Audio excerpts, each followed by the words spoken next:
I am 60 years old. I am from Manila.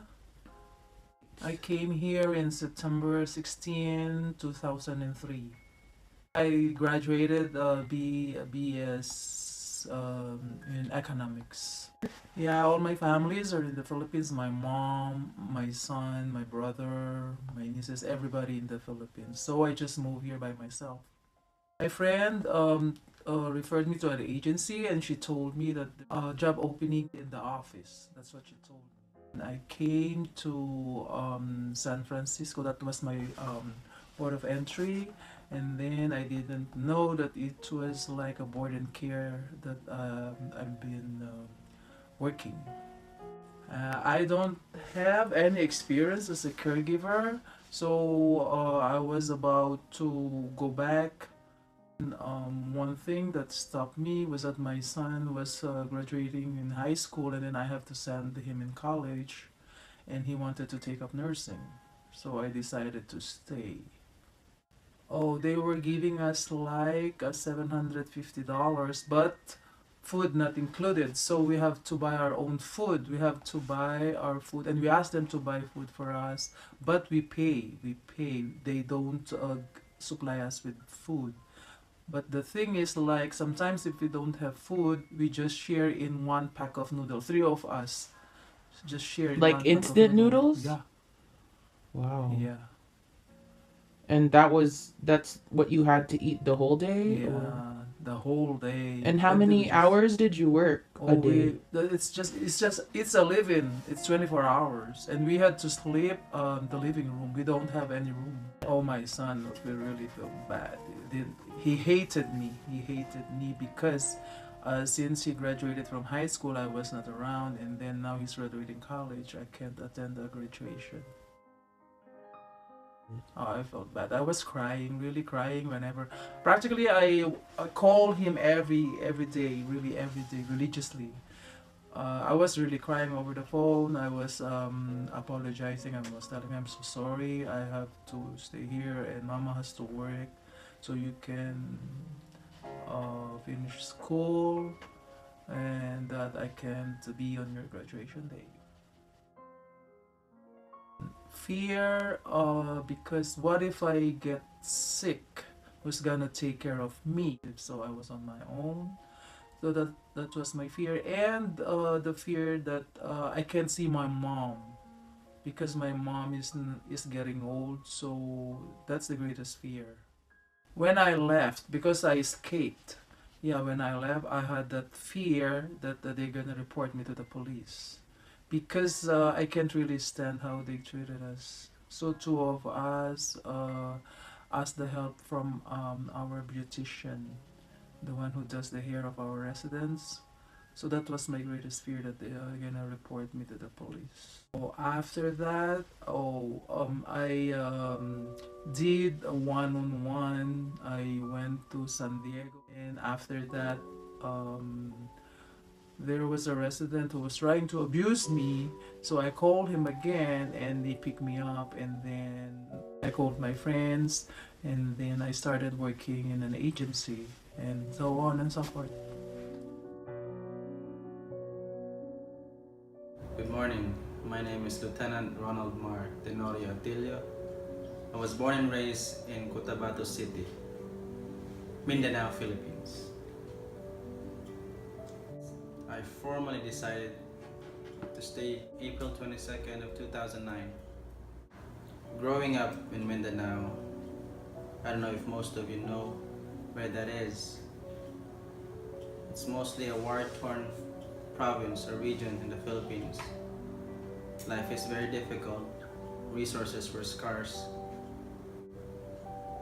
You have to push yourself hard so that you have something to feed your family.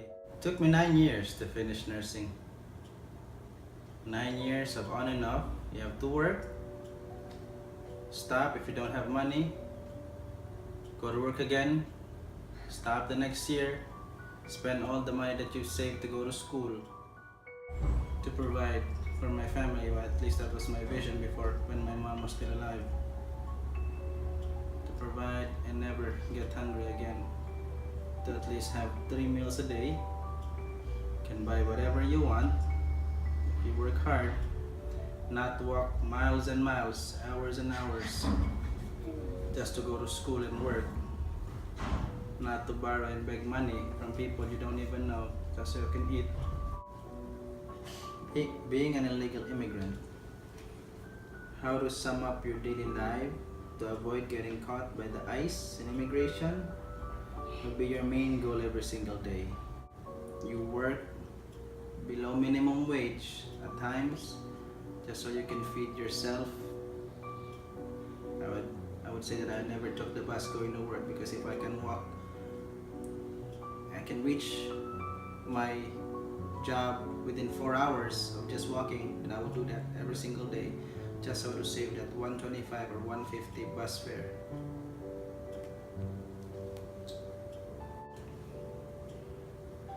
Coming to the US, I had a lot of different jobs.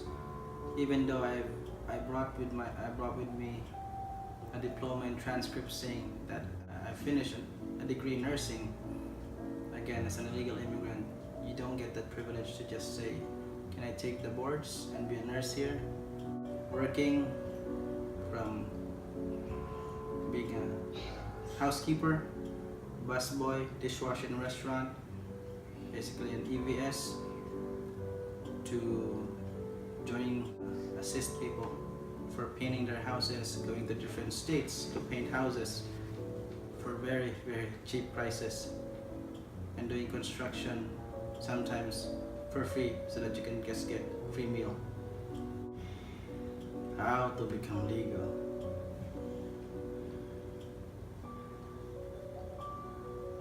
Being an illegal immigrant, of course, your main goal, you want to be legal.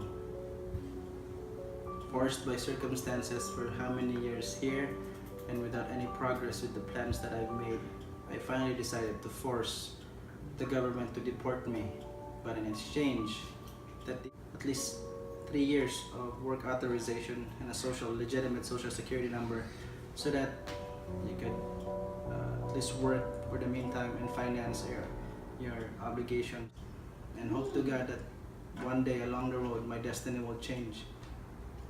Prior to my deportation, I met my very supportive and beautiful and very loyal, hardworking wife who changed everything in my life. I got married to a US citizen, and the rest is history.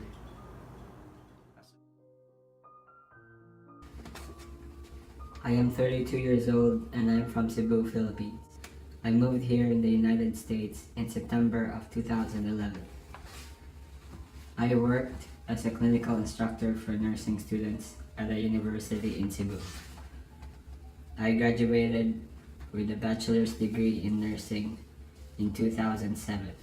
I also worked as a customer service representative at a call center since it earned a lot more compared to being a nurse.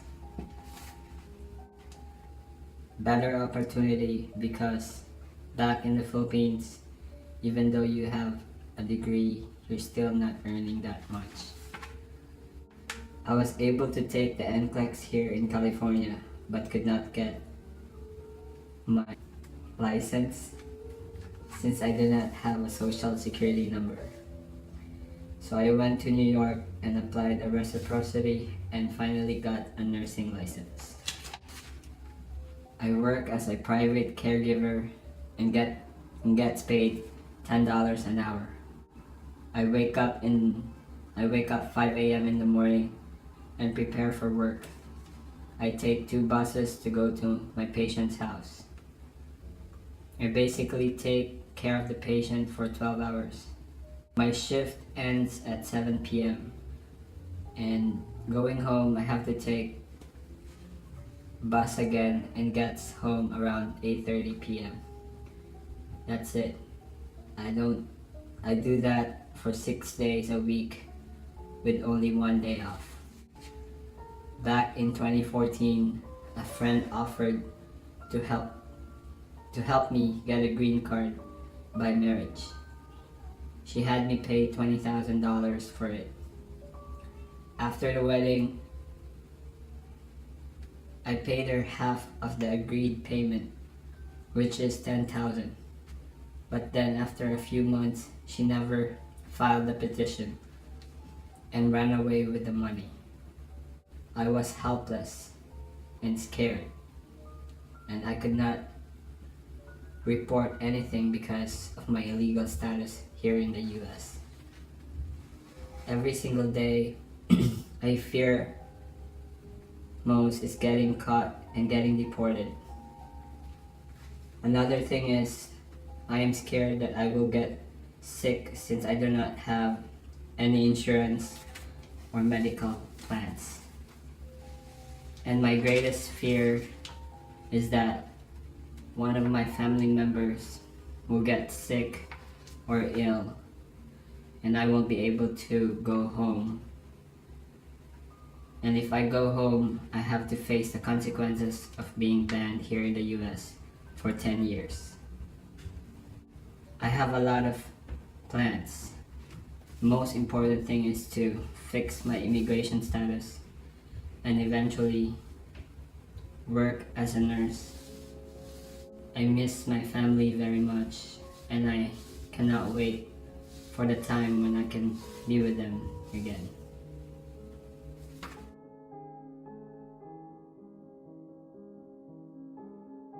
If you were to walk in my shoes and see the opportunities that the US has given me, what you have right now is very precious. I was an illegal immigrant for quite a while. It never held me back. It never stopped me from dreaming and aspiring every single dream that I have. You have the opportunity to be great. You were given that opportunity to go to school in a prestigious institution to teach you nursing, which any place in the world you can practice. And especially don't take crap from anyone. Don't let anyone, even your husband, your wife, your parents or your siblings, tell you that you can't be what you want to be. Because they don't know that one day those who are trying to pull you down will be your employees.